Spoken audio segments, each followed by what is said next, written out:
మీకు తెలుసా, ఇంటర్నెట్ ప్రపంచంలో మన ఇండియన్స్ కి ఒక నిక్ నేమ్ ఉంది. అదే పాజీత్. దీన్ని వెస్టర్న్ కంట్రీస్ లో ఉన్న ప్రజలు ఇండియన్స్ గురించి ఆన్లైన్ లో మెన్షన్ చేయడానికి ఎక్కువగా వాడుతుంటారు. అయితే పాజీత్ అంటే ఏంటో బిరుదు అనుకోవద్దు, ఇది ఒక ఇన్సల్ట్.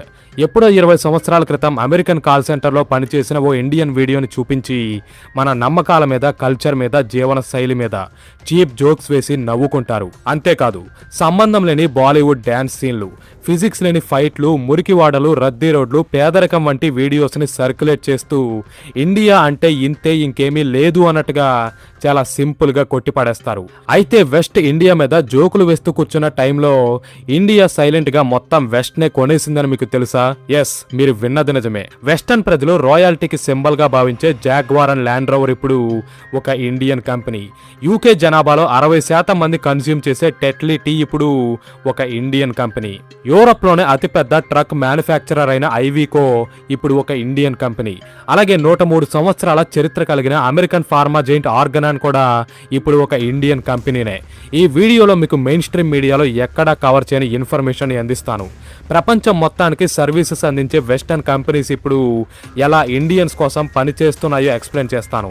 అయితే ఇది కేవలం కొన్ని కంపెనీల కొనుగోలుకే పరిమితం అవ్వలేదు. వెస్టర్న్ సొసైటీ మీద భారత్ ఇన్ఫ్లుయెన్స్ ఇంకా లోతైనది.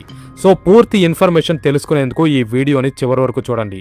అలాగే తప్పకుండా వీడియోని లైక్ చేసి మన ఛానల్ని సబ్స్క్రైబ్ చేయండి.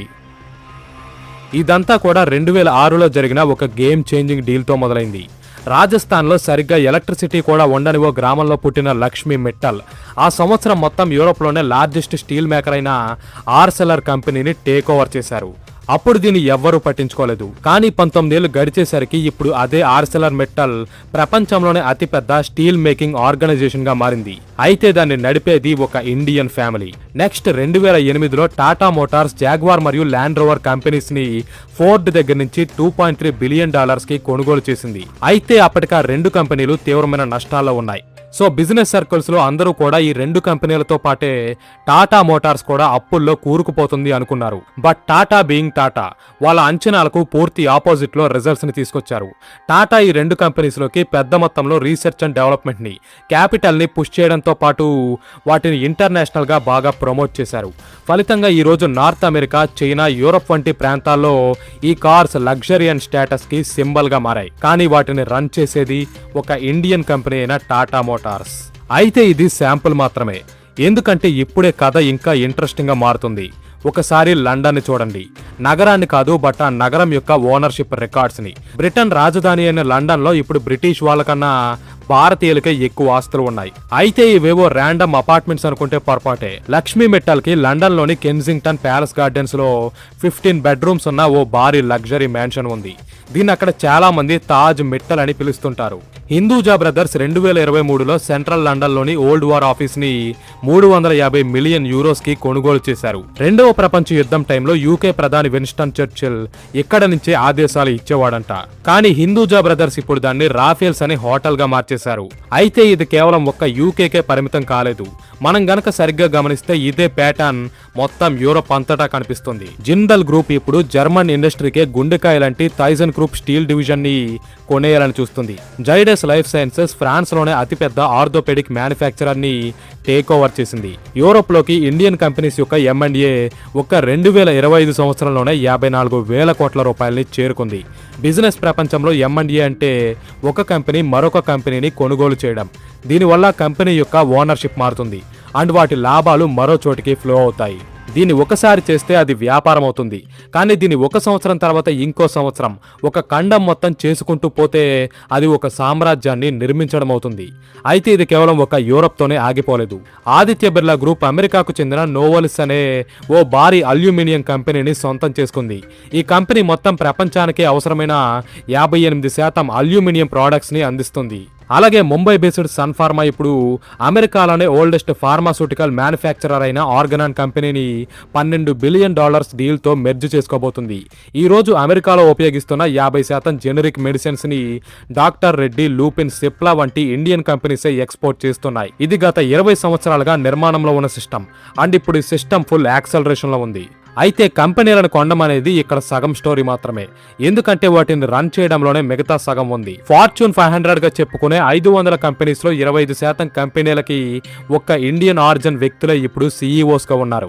ఉదాహరణకు సుందర్ పిచ్చై ఆల్ఫాబెట్ ని రన్ చేస్తారు. అంటే గూగుల్, యూట్యూబ్, ఆండ్రాయిడ్ కి సంబంధించి ఏ డెసిషన్ తీసుకున్నా అది ఆయన ద్వారానే జరుగుతుంది. సత్య నాదెల్లా మైక్రోసాఫ్ట్ కి హెడ్ గా ఉన్నారు. ప్రపంచంలోని ఎన్నో ఆఫీసులు వీళ్ళు తయారు చేసిన సాఫ్ట్వేర్ ఆధారంగానే పనిచేస్తున్నాయి. అండ్ ఇప్పుడు జరుగుతున్న ఏ భూమ్ కి కూడా వీళ్ళే backbone. Arvind Krishna IBM ని రన్ చేస్తున్నారు. శంతను నారాయణ అయితే గత 18 ఏళ్లుగా అడోబ్ కంపెనీని ముందుకు నడిపిస్తున్నారు. డిజిటల్ సెక్టార్ నుంచి బయటకు వచ్చి చూసినా సరే మనకు ఇదే ప్యాటర్న్ కనిపిస్తుంది. అజయ్ బంగా 12 ఏళ్లు మాస్టర్ కార్డ్ ని లీడ్ చేసిన తర్వాత ఇప్పుడు వరల్డ్ బ్యాంక్ కి ప్రెసిడెంట్ గా మారారు. మహారాష్ట్రలోని ఒక చిన్న గ్రామంలో పుట్టిన లీనా నాయర్ ఇప్పుడు వరల్డ్ ఫేమస్ లగ్జరీ బ్రాండ్ అయిన ఛానల్ కి CEO గా వ్యవహరిస్తున్నారు. ప్రపంచంలోనే రిచెస్ట్ ఉమెన్ కి సర్వీసెస్ అందించే ఈ కంపెనీ ఇప్పుడు ఒక భారతీయ మహిళకి రిపోర్ట్ చేస్తుంది. టుగెదర్ వీళ్ళు $8 ట్రిలియన్ కంటే ఎక్కువ నెట్వర్త్ ఉన్న కంపెనీస్ ని తమ చేతుల్లో హ్యాండిల్ చేస్తున్నారు. ఇది జపాన్, UK దేశాల GDP కంబైన్ చేసిన దానికంటే కూడా ఎక్కువ. ఈ CEOs తమ బోర్డు రూమ్ లో తీసుకునే నిర్ణయాలు మొత్తం ప్రపంచాన్ని ప్రభావితం చేస్తాయి, ముఖ్యంగా వెస్టర్న్ సమాజాన్ని.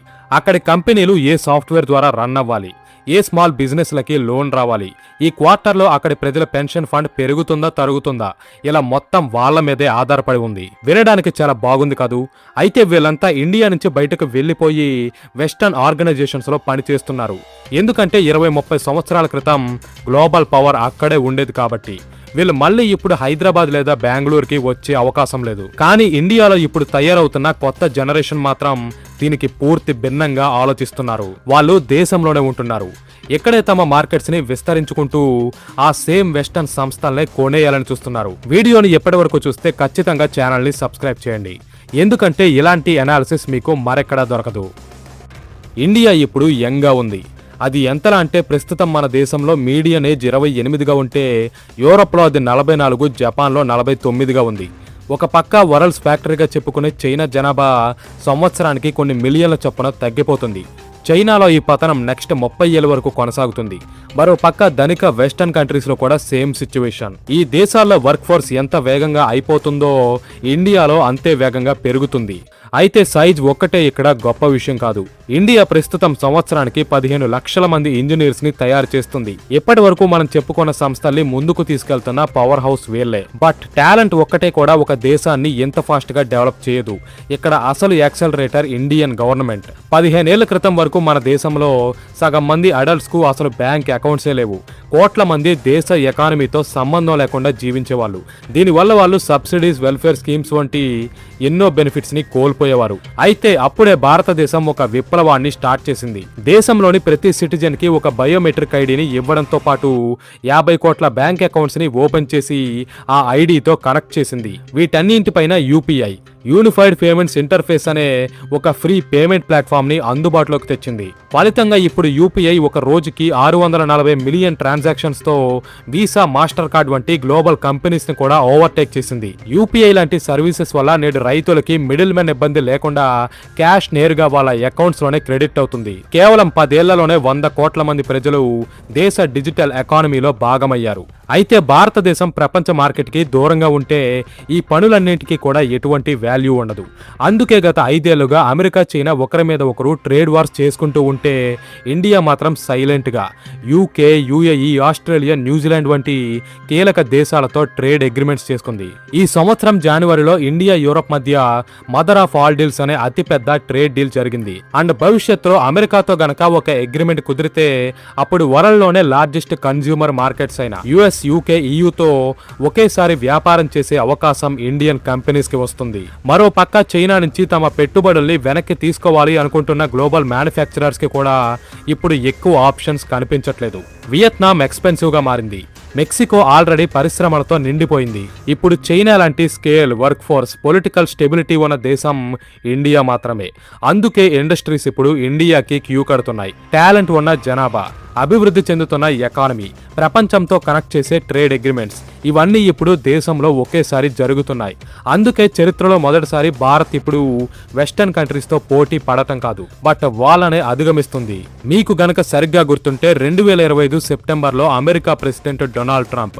H1B వీసాకు కొత్తగా అప్లై చేసే ప్రతి ఒక్కరి మీద $1,00,000 ఫైన్ వేస్తామని ప్రకటించాడు. అయితే H1B వీసాకు అప్లై చేసే వాళ్ళలో 71% మంది ఒక్క ఇండియన్సే ఉన్నారు. ఇన్ఫాక్ట్ గత 30 ఏళ్లుగా అమెరికాలోని silicon valley, wall street, Google వంటి బడా టెక్ కంపెనీస్ ని ముందుకు నడిపిస్తుందే H1B వీసా ద్వారా అక్కడకు వెళ్లిన ఇండియన్ ఇంజనీర్స్. ఇండియాలో ఇప్పుడు బ్రెయిన్ గెయిన్ మొదలవ్వడానికి డొనాల్డ్ ట్రంప్ కూడా వన్ ఆఫ్ ద రీజన్ గా మారాడు. అమెరికాకు వెళ్లి అక్కడ కంపెనీస్ కోసం పనిచేయాల్సిన ఇండియన్ టాలెంట్ ఇప్పుడు దేశంలోనే ఉంటుంది. ఇక్కడే స్టార్టప్స్, బిజినెస్ లని ఏర్పాటు చేస్తుంది. భవిష్యత్తులో రాబోయే సుందర్ పిచై, సత్యనాదెల్లా సిలికాన్ వ్యాలీకి వెళ్లరు. వాళ్ళు ఇండియాలోనే ఉంటూ తమ సొంత కంపెనీలని డెవలప్ చేస్తారు. అండ్ 2035లో ఒక అమెరికన్ కంపెనీని ఎలా కొనేయాలని ఎప్పటి నుంచే ప్లాన్ చేస్తారు. ప్రస్తుతం ఇండియాలో 127కు పైగా యూనికార్న్ స్టార్టప్స్ ఉన్నాయి. ప్రపంచంలో USA, చైనా తర్వాత ఇక్కడే ఎక్కువగా ఉన్నాయి. మన దేశ ప్రైవేట్ స్పేస్ ఇండస్ట్రీ 2020లో 54 కంపెనీస్ నుంచి ఈ రోజు 400కు చేరుకున్నాయి. ఇంటర్స్టెల్లార్ అనే హాలీవుడ్ మూవీ యొక్క బడ్జెట్ కన్నా తక్కువ ఖర్చుతోనే ఇండియా చంద్రుడి మీదకు రోవర్స్ ని పంపించింది. అయితే భారత్ సైలెంట్ గా వెస్ట్ ని టేక్ ఓవర్ చేయడంపై మీ ఒపీనియన్ ఏంటి? తప్పకుండా కామెంట్ చేయండి. ఇటువంటి మరిన్ని ఇంట్రెస్టింగ్ వీడియోస్ కోసం మన ఛానల్ని సబ్స్క్రైబ్ చేయండి. Thanks for watching. జై హింద్.